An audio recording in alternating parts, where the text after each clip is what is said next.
Hey, it's Molly. Welcome back to my YouTube channel as we take a look at the Aries full moon happening on September 29th at 5:57 a.m. That's Eastern time, so be sure and adjust for your location on the planet.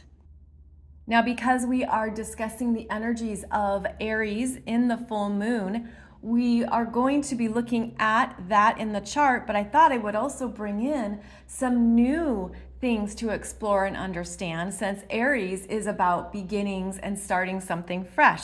So here is a fresh take at some things in the astrology chart. So every full moon is about the moon being at its brightest, shining in the sky, illuminating and revealing what was previously hidden or unseen. So this full moon is at 6 degrees of Aries in your chart. This is what you would look at to determine what this full moon is highlighting for you. And every full moon is opposite the sun. And in this chart, the sun is at 6 degrees of Libra. So we focus on this Aries full moon at 6 degrees, and Aries wanting to initiate, get something going, get something started, is highlighting what has been ready to begin. And this is a full moon to look at it and assess it emotionally, because the full moon highlights what we really feel. Aries is the self. How are you really feeling about something? What's truly happening for you internally?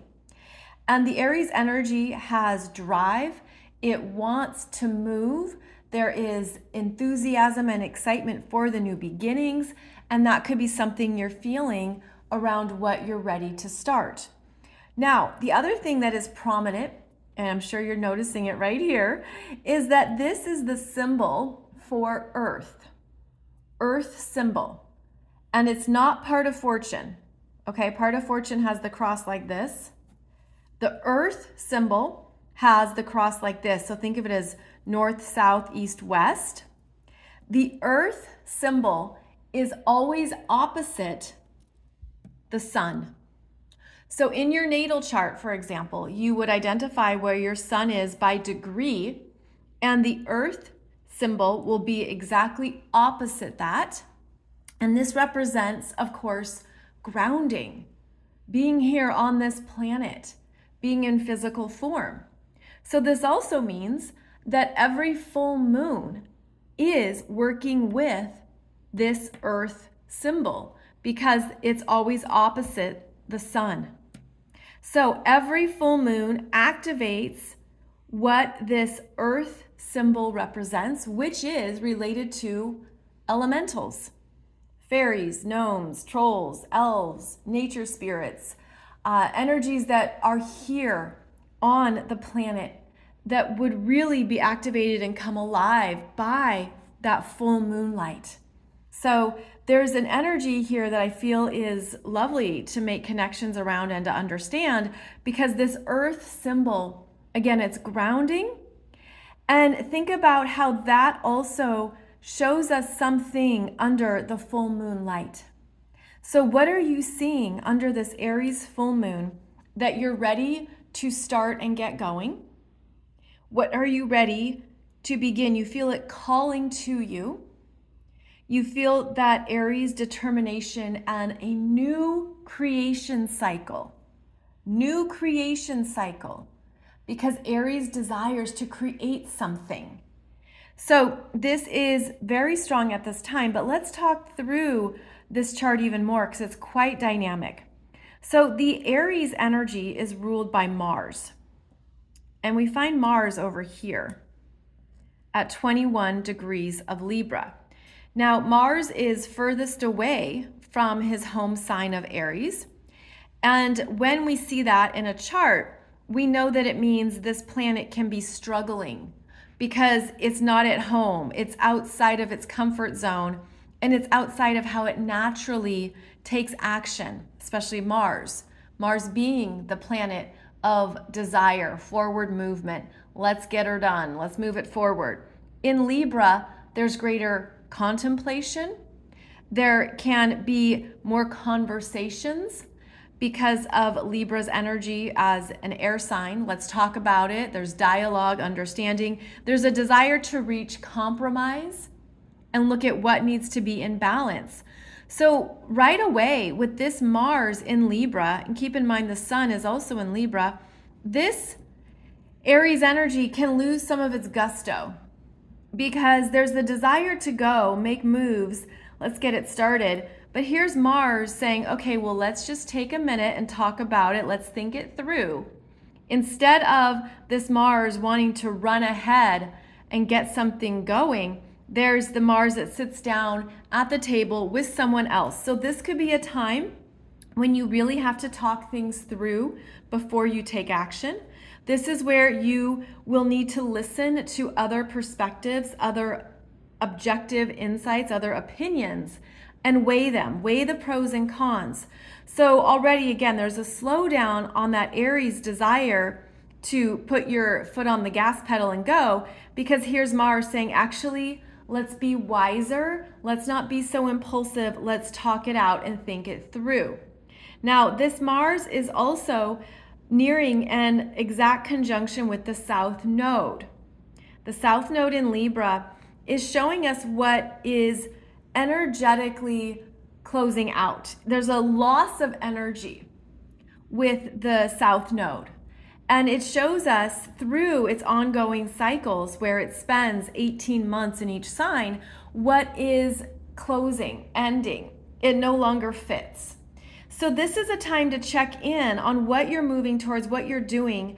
Of course, the intention is key, but it's assessing, am I acting from an old scenario? Am I making choices from something that really doesn't deserve my full energy anymore and my full attention? This is meant to be closing out. And Mars is not quite exact. Mars will be here about October 4th, 5th, and 6th, exactly conjunct.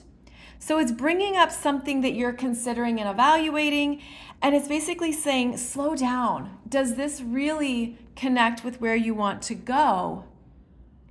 And are you being deliberate with your choices? So this is bringing in strong consideration. Now, the opposite of the South Node is, of course, the North Node, which is up here in Aries. And you've probably noticed here in the chart, there's strong representation in Aries, and there's strong representation in Libra in this chart. I'm going to talk more about these symbols, by the way. But this North Node in Aries is reconnecting you to that Aries energy that we know is activated with the Aries full moon, and it's alive. Like there's something in you that you're feeling. You're like, I want this. I need this. This is for me. I know this is correct. I know I need to do this. And yet the strong Libra energy is saying it's not just about you. Even though this is valid and where you're really feeling it strongly, the world isn't just going to revolve around what you want. Consider the bigger picture. Consider the effects.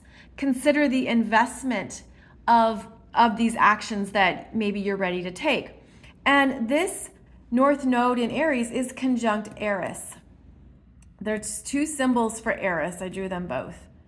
And Eris is at 24 degrees of Aries, almost 25 degrees. She's been going back and forth.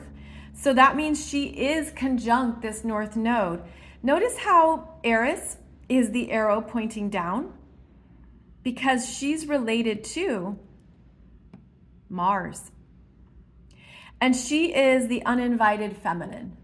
She is the person who's been kicked out, who's been fired, who is no longer wanted or needed, who is then often driven by revenge or vengeance, who has a deep well of anger within her.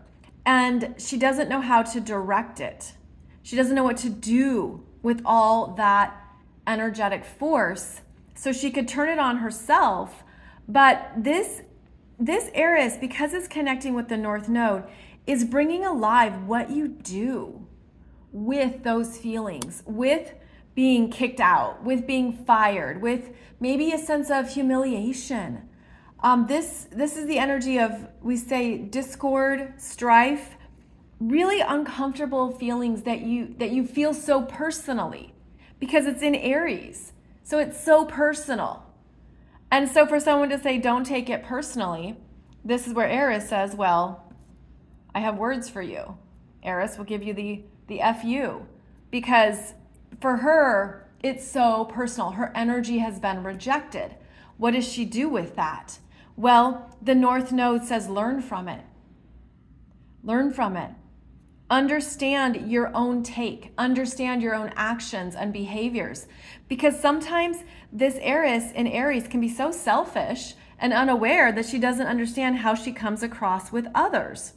So she is actually reaching in opposition to this Mars, who will be on the South Node when Eris is on the North Node. There could be some big lessons here in the Aries areas of your chart as this North Node comes through, where this Eris is activated and she's pissed off and she doesn't want peace. She doesn't want justice. She doesn't care. She's going to toss things off the table and then turn the table over and walk out. So she throws a tantrum. She can be quite immature because she's really only aware of her own energy. So as you can see, with the strong Aries and the strong Libra energies here, we really need to weigh some things. And then with the conjunction to Eris, we got to learn through this anger. What are you learning that is being highlighted here? And it will be highlighted into eclipse season. So whatever is starting with this full moon, it's coming to light, it's coming to your awareness, it's uncomfortable. Maybe it's a battle, it's a fight, something that you're like, I got to stand up for myself, or I've got to, go to war. Okay, now that can be valid in some cases, but it's also old consciousness, because there's other ways to solve problems. There's other ways to discuss things, to move the energy. And that's essentially what this Eris is stuck in. She's stuck in her own energy. She doesn't know how to move it. And so here we have Mars, her younger brother, coming through, that's going to trigger something that needs movement. So yes, this can be contentious between the Libra and Aries areas of your chart. And these will also be energies that come alive in Libra with the upcoming eclipse. The Libra solar eclipse is right here where Mars is. It's at 21 degrees of Libra, October 14th. So this is a precursor. This is a heads up. This is an understanding of something Mars is bringing to your attention that's going to become even bigger potentially with the Libra solar eclipse at 21 degrees of Libra. So it's important to note that, okay, because it's part of the ongoing energy. So clearly there's something that you want, or you're ready for, or you're feeling, you're sensing it. This Aries energy can be, it can be reactionary with this signature. It can be unaware. And so there's meant to be a higher self-awareness. Seeing yourself, really seeing yourself. Seeing how others view you, which is Libra. So the other thing that's strong here is we have the Sun at 6 degrees of Libra, conjunct Pallas Athena. Now, this is a lovely energy to bring into the mix, because Pallas is associated with feminine wisdom, creativity, intelligence. In fact, she was a war strategist. She understood the strategy for things that needed to be handled and taken care of. She understood, how to be savvy, and also to seek diplomacy, to seek best possible outcomes, even during times of turmoil and discomfort. So this Pallas is working with the Sun to reach agreements, to be wiser about what you initiate, because she's also opposing the moon, right? So she's at 7. And this is an understanding that what you feel and what you want is valid, but it's also only yours. It's subjective. That's Aries. This is about being objective. Talk it out. Think it through. Get out of your own head. Get out of your own way. Get out of your own energy. And connect to the Libra objectivity. That is where we often will be willing to look at the other side of the coin, to consider the other side. So very strong energies here between Libra and Aries. Almost like this Aries full moon is a catalyst for something you're meant to see and understand within yourself, and then how others experience it, how to evolve it away from something that is too self-involved or impatient or frustrated, how to stretch the energy outside of yourself. That's really how I'm feeling this, how to stretch it outside of yourself. Now, the sun is in Libra, and it's actually in mutual reception with Venus. Venus is in Leo. Leo is ruled by the sun. The sun is in Libra. Libra is ruled by Venus. That's what mutual reception means. So here you have this Venus at 22 degrees of Leo, sextiling Mars, and we'll be making an exact connection to the North Node a few days after this full moon. And this Venus, she's still in her retrograde shadow. She's exactly conjunct Juno. And here is Juno, obviously, in Leo, working with this renewed Venus in Leo, who has new wisdom around who she is, her abilities, her strength, her power, her core light. And one thing I love about Juno is that Juno actually had a sacred animal, a sacred spirit guide, if you will. And the sacred bird, the sacred energetic influence associated with Juno is the peacock, which is quite Leo. Wouldn't you agree? So we have something here that is strengthening you and your ability to remain strong in your core, to not let something get to you too much, to return to what gives you life. And because it's a mutual reception with the sun, there's something here that you're tapping into that is helping you to rise above, to understand, to connect to. Again, I feel this core creative energy. What am I going to do with this? What am I going to do next that is best, that is kind to myself, that is loving, that also gives me energy and new life? So this is a Venus who is newly empowered after her retrograde. Again, she's still in her shadow, which lasts till 28 degrees of Leo. But she's had some big changes and some big shifts. Now you'll notice that both Venus and Juno are squaring Uranus at 22 degrees Taurus retrograde. And this will be the third and final pass of the square. And so there's something surprising and unexpected, or rather it was, because this is the third time that Venus has had a square to this Uranus. It's almost like something didn't go as planned during your Venus retrograde. Something shook you up. It was a surprise. It was a blind sight, and there's still a working through it with this third square. But I feel like this is also potentially Uranus reminding you that it doesn't really affect your true self-worth. And this Uranus is in Taurus, and Taurus is also ruled by Venus. So there's something that we are recalibrating about how we continue forward with our worthiness, our self-value, our self-acceptance, our self-love, that even if it was jolted, even if it was something that was just out of the blue, that maybe it was a happy surprise, maybe not. But it's sort of like, don't let that shake you to the core. Remain strong.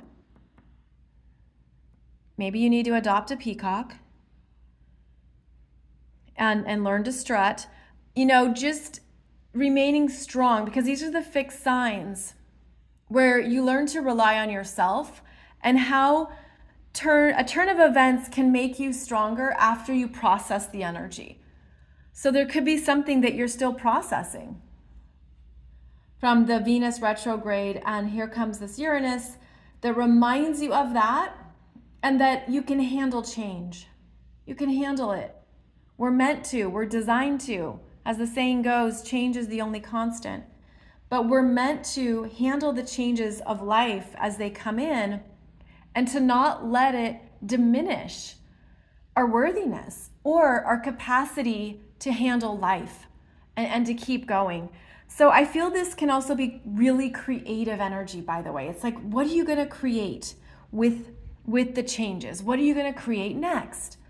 And there's strong creative energy in this chart. And it's almost like taking those initial energies of Aries and making a new formula, making a new recipe, saying, okay, this is what I've got on hand. This is what I'm going to do with it. And there's something that's meant to energize you as well. Now, a few more things to note here. Mercury is in Virgo at 20 degrees of Virgo, approaching an exact opposition to Neptune at 25 Pisces retrograde. And this is often a disappointment. It's like a message comes through and it sinks your energy. It's some kind of message, because Mercury is the messenger of communication, something, that's a letdown. But this Mercury then will continue on. And this Mercury, before the opposition to Neptune, there's this trine to Uranus, which is energizing, exciting, something coming through. And because the Uranus energy is often fleeting, meaning it comes in and it excites you and then it moves on, there's something that could show up or come through, and it's like, okay, yes, this is it. This is the way to solve this. This is the way to move forward. And then there can be a letdown through the opposition to Neptune. And then Mercury has a trine to this Pluto at 27 degrees of Capricorn retrograde that is a more solid, determined answer, information, or direction. So this Mercury is actually activating as well, where we just had the Virgo new moon. So there could be something that comes through related to that Virgo new moon. And then it goes through the same energy cycle that I actually explained in that video, through the trine, opposition, and then trine to the outer planets. And the outer planets hold more wisdom, a higher perspective of what is unfolding and the energetics. Now we also have this Saturn.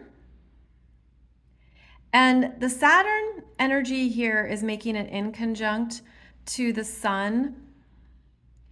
And the Sun in Libra is like, let's talk about it.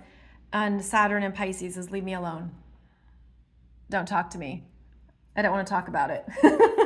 So there could be a shutdown of something that you just have to figure out on your own. But this Saturn is actually making and approaching an exact trine with Ceres and Vesta. And so that's a trine in the water signs, where there's something you're handling on your own and people probably don't see it and they don't know. The grand trine energies, although things flow, it's an internalized flow. It's self-contained. And it's like, okay, I got this handled. I'm gonna take care of what I need to get done, of what I'm feeling, of what's going on. And I want to keep it private. Ceres in Scorpio. And this is Vesta in Cancer, it's really home and hearth and privacy and family and, private issues, private concerns, things that you don't want to discuss. So there is an element here, very strong water element of figuring it out, moving through what you're feeling, internalizing it, allowing that to guide you, and just trusting that process, allowing things to flow, which is necessary and also a sign of emotional maturity, which the Saturn in Pisces loves to see.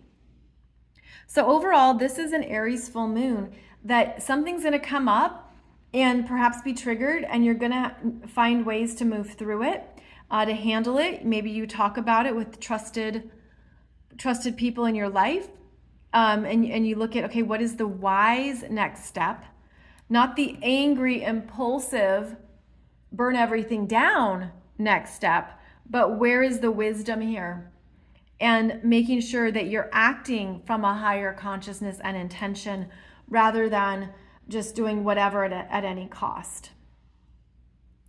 Also that Chiron at 18 degrees Aries retrograde was just opposing this Mars.